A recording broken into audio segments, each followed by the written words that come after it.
Welcome to the Trendline Gala podcast. If you're like most people, you've probably looked at a stock chart, maybe for a company you know, and just watched that number bounce around, up 1 second, down the next. It can feel completely random. Yeah, like total chaos. But here's the secret we want to share with you today. It's not chaos. There's a core set of physics, almost, that governs all those movements. And today, we are going to tackle that big question for you. Why do prices actually move in the market? We're going to try and break this down so clearly that anyone, even a smart beginner, can really understand the foundation of it all. That's exactly right. We want you to see that price movement isn't some unpredictable lottery. It's really driven by knowable forces. And we're going to walk through the three big ones today. Okay, so what are they? Well, first you've got the hard numbers, the company's health. Then there are the external events happening out in the world. And maybe the most surprising one, human feelings. Crowd psychology. Yes. All these things cause assets to jump up and fall down. By the end of this, you'll get the mechanism, the drivers, and, the risk that comes with all those swings. Okay, let's get into it. Let's start with the absolute simplest explanation. If you only learn one thing today, what should it be? It should be this. Prices move because of supply and demand. Full stop. That's it, the foundation. It's the foundation for everything. It applies to every single market transaction from, a huge corporate bond all the way down to one single share of a stock. I think the best way I've heard it described is like a tug of war. Is that fair? That's a perfect visual. Think of it exactly like that. It's a constant, ongoing tug of war. On one side, you have all the buyers, that's the demand, and they all want the lowest price possible. Of course. And on the other side, you have the sellers, that's the supply. They want the highest price possible, the number you see on the screen. That's just the point where both sides agree to let go of the rope for a split second. Okay, so let's break that down. Supply is just. How many shares people are willing to sell right now? At a certain price, yes. And demand is how many shares people are trying to buy right now. The market is always, and I mean always, trying to find a balance between those two. But it almost never does for more than an instant. And that's what makes the price flicker up and down? That continuous shift is the price fluctuation. So let's walk through a scenario. Imagine a stock is trading at, say, $50. What happens to make it go up? Okay, so for the price to go up, you need high demand. Suddenly, lots of people want to buy that stock at $50. Maybe a famous investor tweeted they just bought it, or a rumor starts about a new product. So everyone's rushing to buy. But the sellers, they're scarce. They're holding on. Why would I sell you my shares for $50 if I think they're about to be worth $55? Right, you'd wait. So the buyers, they get impatient. They have to sweeten the deal. Yeah. Someone offers $50.01. Another offers $50.05. And the seller takes the highest offer. Exactly. The buyer who offers the most gets the share, and bam, the new price for that stock is now $50.05. The price just got pushed up by all that buyer pressure. And the opposite scenario for the price to go down is just the mirror image of that. The perfect mirror image. Now, lots of people want to sell at $50. Supply is high. Maybe they're nervous about the economy, or the company just lost a big contract. But not many people want to buy.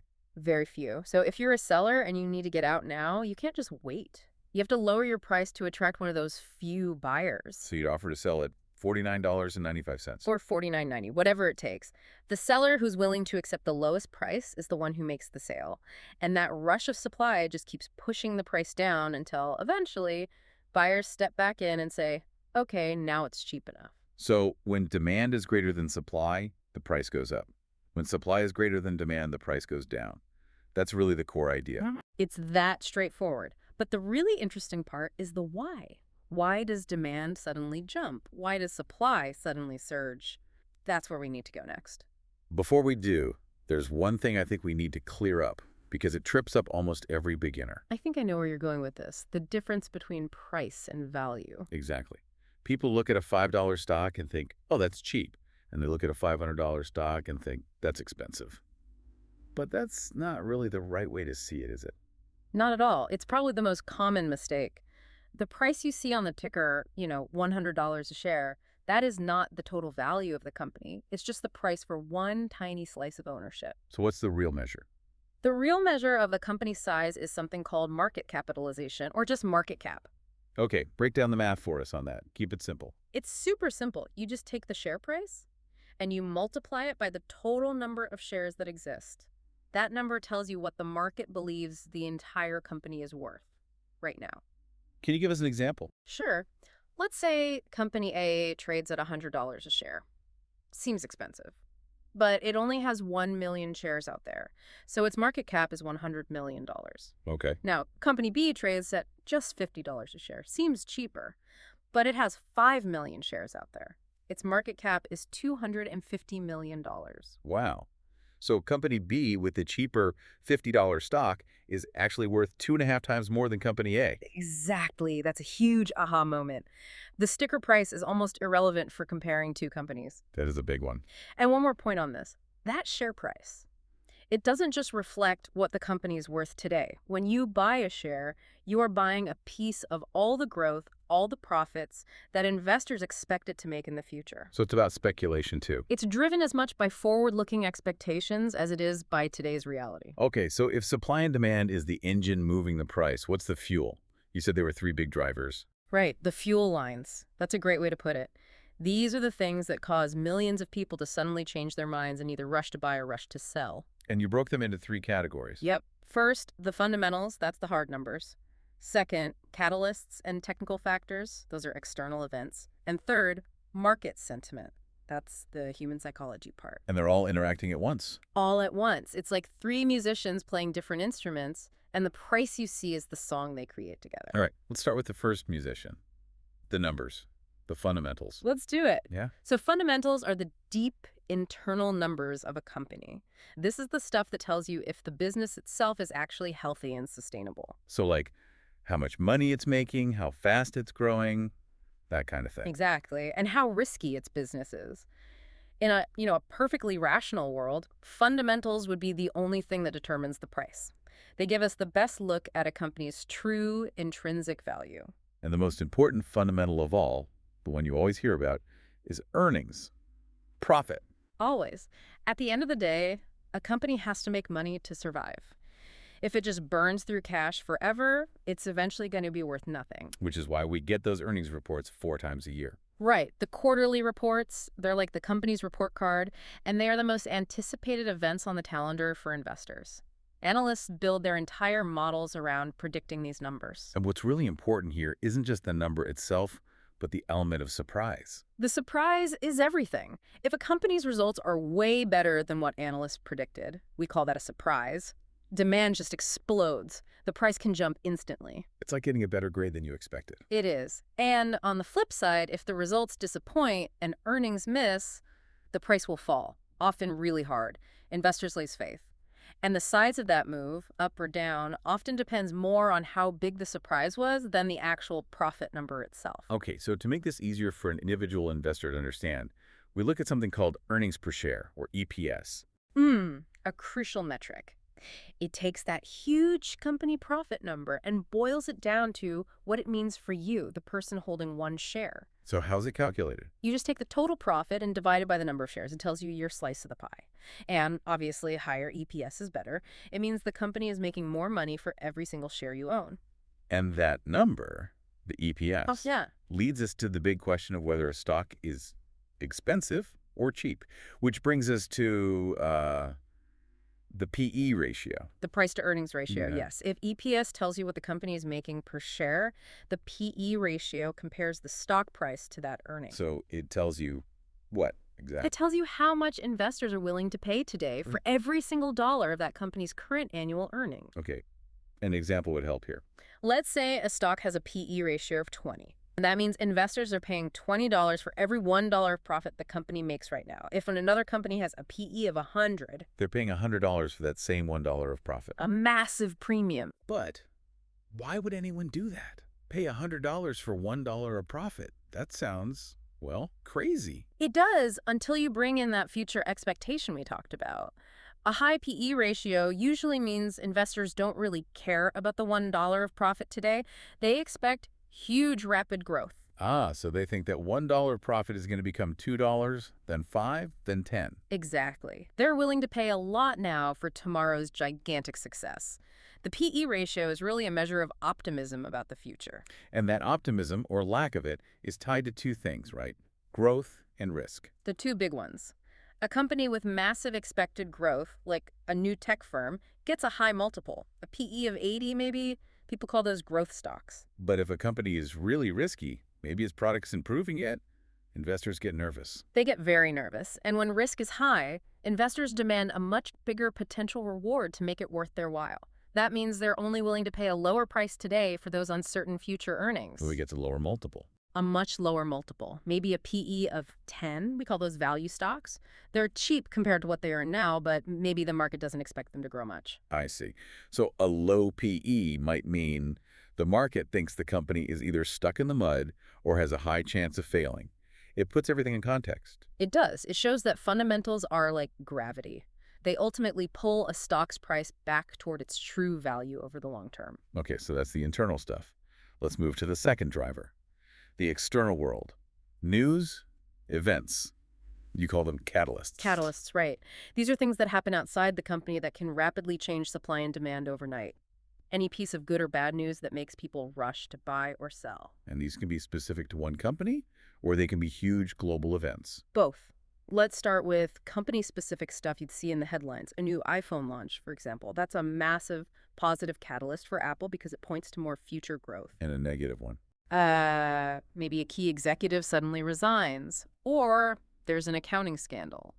Those things instantly create fear and a rush to sell, which drives the price down. You mentioned earlier that a rating from a big bank can be a catalyst. A huge one. When an influential analyst on Wall Street or in London or Tokyo upgrades a stock to a strong buy, that's a powerful signal. Big money funds will often follow that advice, creating a huge surge of demand. And mergers, too, if one company is trying to buy another one. That's a classic catalyst. The company being bought usually sees its stock price jump immediately because the buyer almost always has to offer a premium, pay more than the current market price to convince shareholders to sell. Then you have the macro catalysts, the big global stuff. Right. Things that change the entire economic picture for everyone. A war breaks out in a key region. A pandemic shuts down the world. These are shocks that hit all markets at once because everything is so interconnected now. Okay, so within that, let's talk about what you call technical factors. These are more like the background conditions, right? Exactly. They're external conditions that just change the overall environment for supply and demand. The biggest one is just the general strength of the economy. So when the economy is good and unemployment is low, Investors buy. They're optimistic.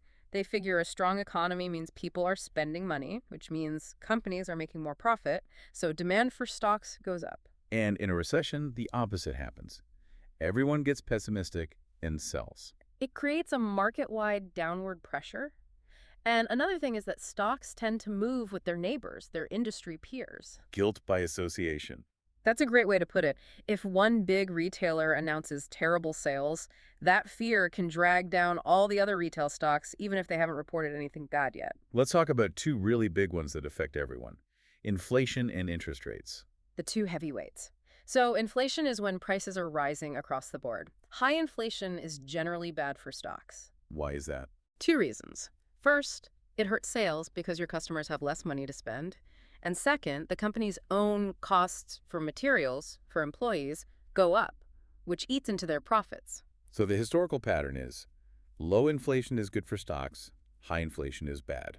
Generally, yes. High inflation makes future profits worth less, so investors are willing to pay less for them today, which leads us right to interest rates. Which are controlled by the central banks, like the Fed here in the U.S. Right. They use interest rates to cool down or heat up the economy. And when they raise interest rates, it's usually a major headwind for stock prices. How does that actually work at the company level? How does a rate hike hurt a stock? Two ways. First, a lot of companies carry debt to grow their business. When rates go up, their loan payments get bigger, which directly cuts into their profits. Okay, that makes sense. But the second way is maybe even more important. Higher interest rates make safer investments, like government bonds, suddenly look a lot more attractive. Ah, the competition. The competition for your money. Why would you take a risk on a volatile stock if you can get a guaranteed, say, 5% return from a super safe bond? Higher rates just pull money out of the stock market, lowering demand across the board. That makes a ton of sense. And it's not just bonds. Stocks are competing with real estate, with gold. With everything, if the housing market is booming, you might see money flow out of stocks and into property. It's all connected. We also have to mention government regulations. A new law can change an entire industry overnight. Instantly. Think about anti-smoking laws crushing tobacco stocks, or, on the flip side, cannabis legalization creating a brand new industry out of thin air. Regulations create winners and losers. And there are even some subtle things, right? Like an executive selling shares just because they need to buy a house. It's not a sign of trouble, but it still adds to the supply. Right, incidental transactions, or a big pension fund rebalancing its portfolio. They can cause real price movement, especially in stocks that aren't traded very heavily. Which brings up liquidity, how easily you can buy or sell without moving the price. Exactly. A huge company like Microsoft is super liquid. You can buy millions of shares and the price barely budges. But a tiny company, one big seller can cause the price to plummet because there just aren't enough buyers to absorb all those shares. And finally, there's a really slow-moving one, demographics. The generational shift, yeah.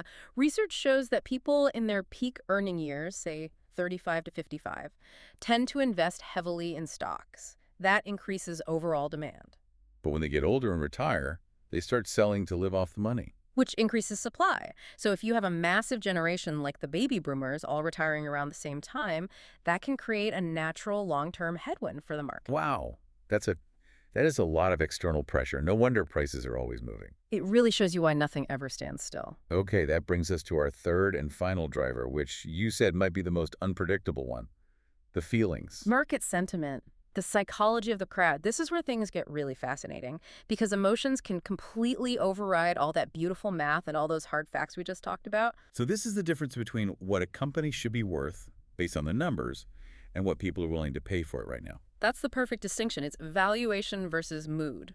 And that mood can be market-wide. When investors are feeling good, optimistic, stocks go up. Demand surges. We call that a bull market. And when they're nervous and pessimistic, prices go down as supply spikes. That's a bear market. And it's wild to think that sometimes prices move not because of any new information, but just because of a change in feelings. Wow, it happens all the time. Let's talk about the big emotions that drive these swings. Okay. The first one is simple: fear.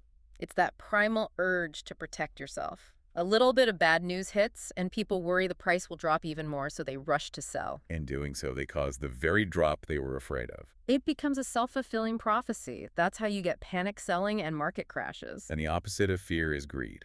Greed. You see a stock going up and up, you see other people making money, and you want in. So you rush to buy, helping drive the price up even higher, often way past what the fundamentals would support. Which is driven by FOMO, the fear of missing out. FOMO is the jet fuel for greed. That impulse to buy just because everyone else is and I don't want to be left behind. It's incredibly powerful, and it's what creates speculative bubbles. There's a whole field of study around this, right? Behavioral finance. Yes, and it basically confirms what we all suspected. Markets aren't always rational because they're made up of humans, and humans are, emotional creatures. And what has that research found? One of the biggest findings is something called loss aversion. It shows that we feel the pain of a loss much more intensely than we feel the pleasure of an equivalent gain. So losing $1,000 feels way worse than winning $1,000 feels good. Much, much worse, which means we're kind of wired to be overly cautious. It's what makes us sell at the first sign of trouble, locking in a loss, when maybe the best thing to do was just wait. It also seems like the market can get tunnel vision sometimes. A great way to describe it. We call it the myopic market. The crowd can get fixated on one piece of bad news and keep a stock's price artificially low for months, even if the company itself is actually doing great things. You can be right about the fundamentals and still have to wait a very long time for the sentiment to catch up. I can really see how these drivers all feed into each other. A technical factor, like an interest rate hike, doesn't just hurt profits. It instantly fuels fear and pessimism, the sentiment, which leads to a huge sell-off. The technical factor is the trigger. And the sentiment is the bullet. That's why it's so important to have a plan, because you're not just analyzing numbers on a chart. You are swimming in a pool of human emotion. Okay, so we've established that prices are always moving. This constant up and down movement is what we call volatility. Right. And it's crucial to see volatility not as a mistake or a problem, but as a normal, necessary feature of how markets work. You can't have reward without risk, and you can't have risk without volatility. It's just a measure of how fast and how big those swings are. Exactly. If prices are jumping all over the place day after day, that's high volatility. If they move more slowly, that's low volatility. And here's the key link for beginners. Higher volatility usually means higher risk. It almost always does. A highly volatile stock can go very right or very wrong very, very quickly. You could be up 20% one day and down 15 the next. It's a wild ride. Which is a huge problem if you need that money in the short term. A massive problem. If you have to sell in 6 months to buy a house and the market drops 30% right before you need the cash, you're forced to sell at a huge loss. You just don't have time to wait for it to recover. So how can we measure this? Is there a way to tell if one stock is more volatile than another? There is. A common way is to look at a stock's beta. Beta basically compares how much a stock has moved in the past relative to the overall market, like the S&P 500. And the S&P 500 is just set to a beta of 1, right, as the baseline. Correct. So if you see a stock with a beta of, say, 1.2, what do you think that means? It means it's historically been 20% more volatile than the market. Exactly. When the market goes up 10%, that stock tends to go up 12. But when the market drops 10%, it tends to drop 12. You feel the swings more. And a beta of less than 1, like 0.85, would be less volatile. Mm-hmm.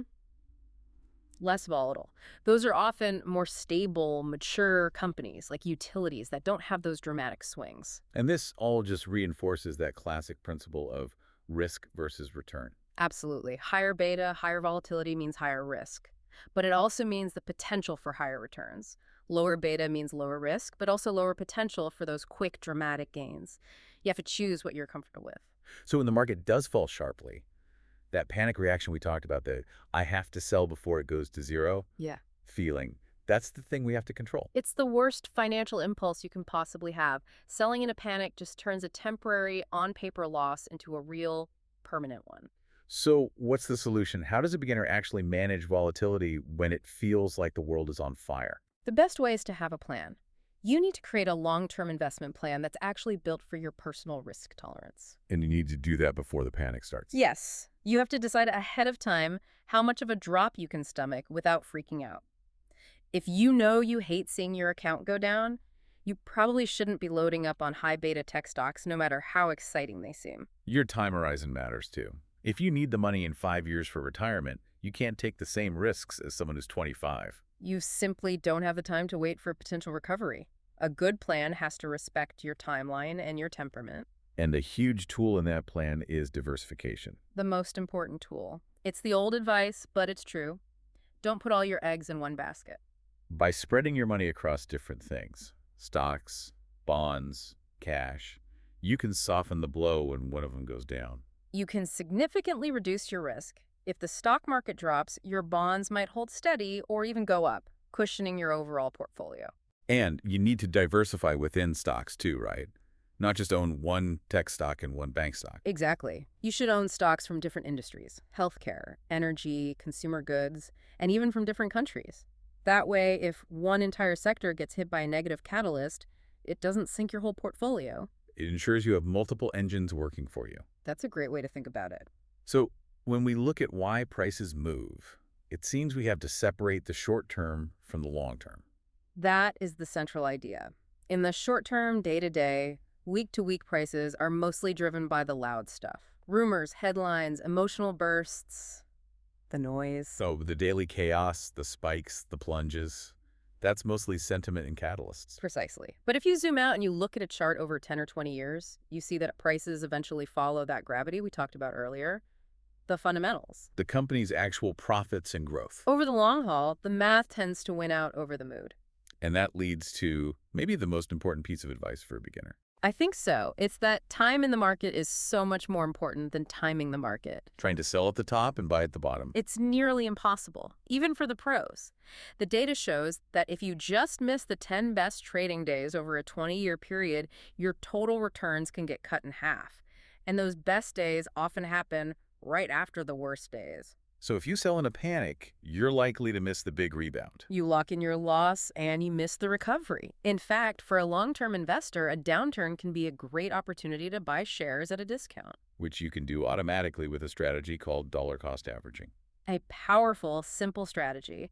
It just means you commit to investing a fixed amount of money on a regular schedule, like $100 every month, no matter what the price is. So you take the emotion completely out of the decision. Completely. And here's the magic of it. When the price is high, your $100 buys fewer shares. But when the price drops, That same $100 buys more shares. So you're automatically buying more when things are cheap. Exactly. It lowers your average cost per share over time and sets you up for bigger gains when the market eventually recovers.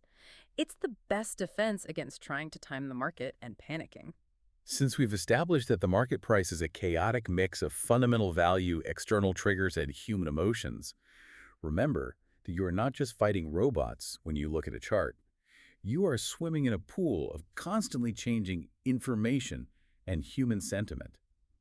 Knowledge and experience are key to making the best investment decisions, and the best way to manage those inevitable emotional swings is to stick to a well-thought-out, long-term plan that respects your risk tolerance. If you're a beginner and want to understand markets and trading better, you can take our free beginner trading quizzes at trendlinegala.com. Next time, we'll talk about the difference between getting lucky and actually having trading skill, and why so many beginners confuse the two. Thanks for joining us at Trendline Gala.